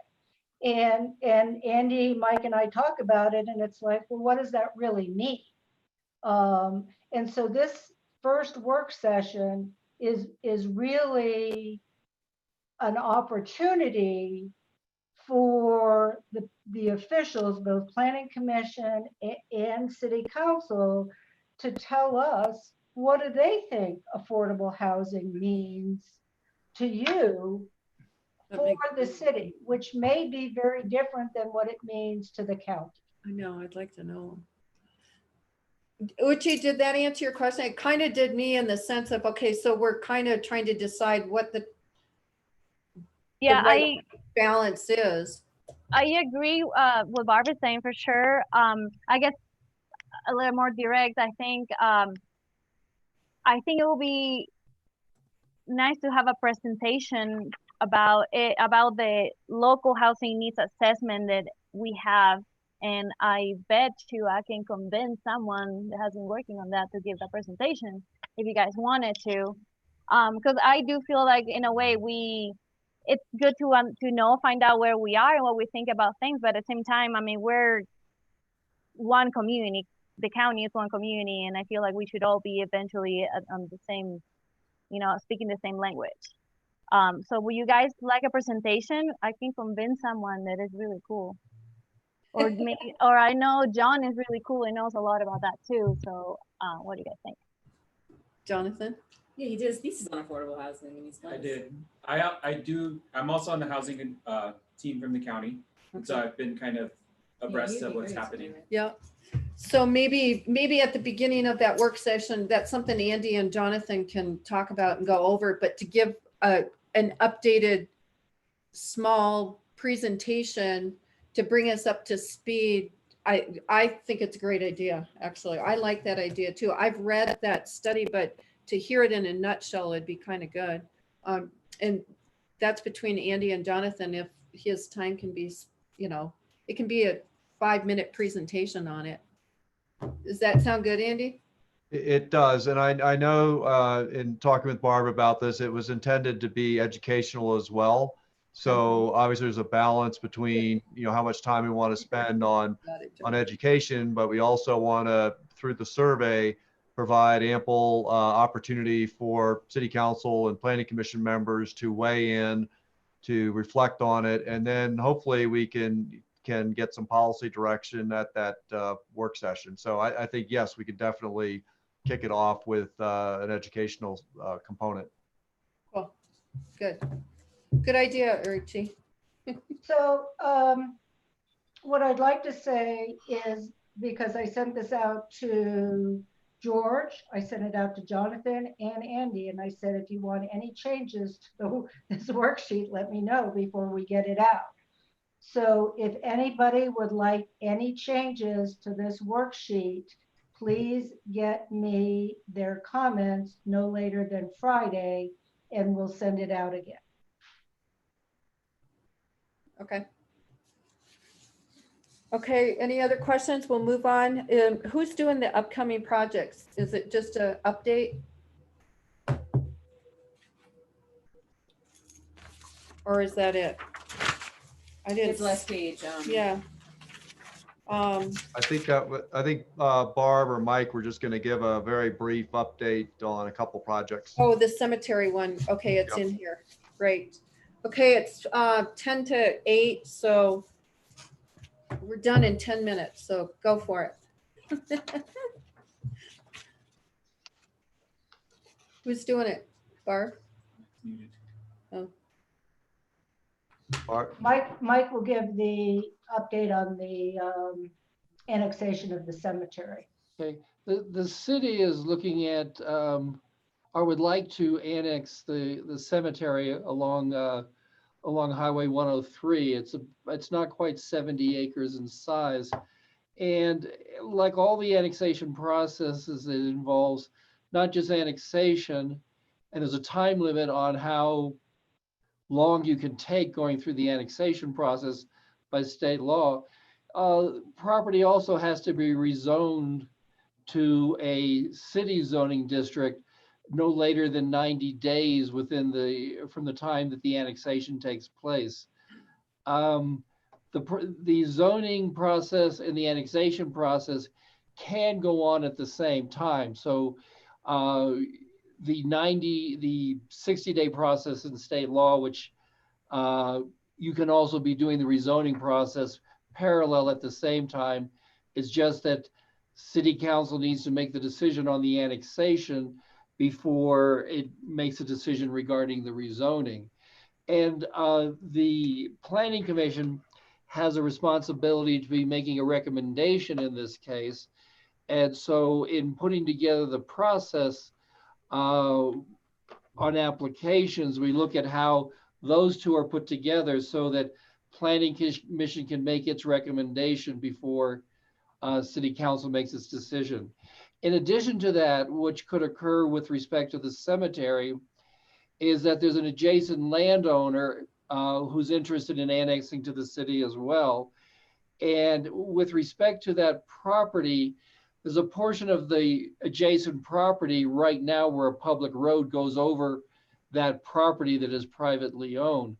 So another possibility that might occur in conjunction with the annexation of the cemetery, and if the adjoining property owner goes ahead with his annexation request, is there might also be a subdivision process that also could take place at the same time as the zoning and annexation process in order to allow the boundary line between the private property and the public road to be adjusted so that the road that the public now uses would be on right of way and not on private land.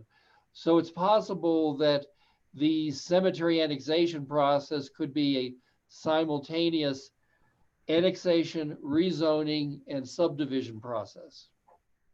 Okay, my first thought is impact fees, subdivision, that property owner is going to say, no, thank you. That's just my thought. But I don't know if anyone had thought of that. Yep. Why now is the city thinking of annexing it in? I didn't realize it wasn't in city property. This has been kind of on the back burner for a number of years. It is a city cemetery. It's the cemetery is owned by the city of Idaho Springs, and it is outside the city limits. Mhm. So it's been something that has been on our to-do list, Okay. and just something that we wanted to try to move along at some point. And when this adjacent property owner expressed some interest in being annexed, it seemed like an opportune time to handle these annexations along 103. And I might also add, there under statute, Mike brought this to my attention, there might be for the city's annexation of city property, the cemetery, there is under state statute an ability to expedite the process, to shorten the process significantly, and which also save some costs for the city. Is that right, Mike? Mike, you're on mute. Yes, and that's one of the questions we're going to be checking with the city attorney on, but the state law does allow a much simpler process where essentially the city just annexes city-owned property through an ordinance without having to go through all the other steps that are normally required for an annexation. And I'll mention, by the way, because these applications have not been submitted yet, that's why we can talk about them. If they had been submitted, we could not really in this type of forum be talking specifically to you about an application. And there are two other, just so we can get you out of here at 8. So we have 2 other projects that have not made formal application. One is Rachel Betts up on 103. She wants to annex, so she's the wedding venue, and she wants to annex that property, rezone it. She was going to subdivide it because she's in the wedding business. Things are really tight, so we've been doing whatever we can to keep her costs down really low. So she's going to wait on the subdivision. The other project that is in the pre-application stage is 1800 Colorado Boulevard, which is the Gold Rush Center. And that's a project where they built, like over 40 years ago, they built one half, and then they put in a foundation to build a building that was exactly the same, but never went forward with that. So I will be talking to the new owner of that property, their architect, who I've already talked to, and now they have hired somebody to get them through. She and her partner are entitlement specialists, and they will also be moving forward on that project. So the one, and I can mention this because it's not a formal application. The one issue that I've discussed with Andy is they did have a survey plat done, and that property extends into Riverside Drive. So half of Riverside Drive is on their property survey. But Andy has mentioned that typically we use what's called a prescriptive easement so that Riverside will remain Riverside Drive. That's all I have. Okay, Andy, do you need anything then on to move forward on the cemetery? Or that's just was information for us? It was just information at this Okay. time, but you'll be likely seeing that sometime in the future, near future. Okay, any other questions or comments? Or I would say we're done with our work session. That's it. Good night. 8 o'clock, 1 minute too. Pretty good.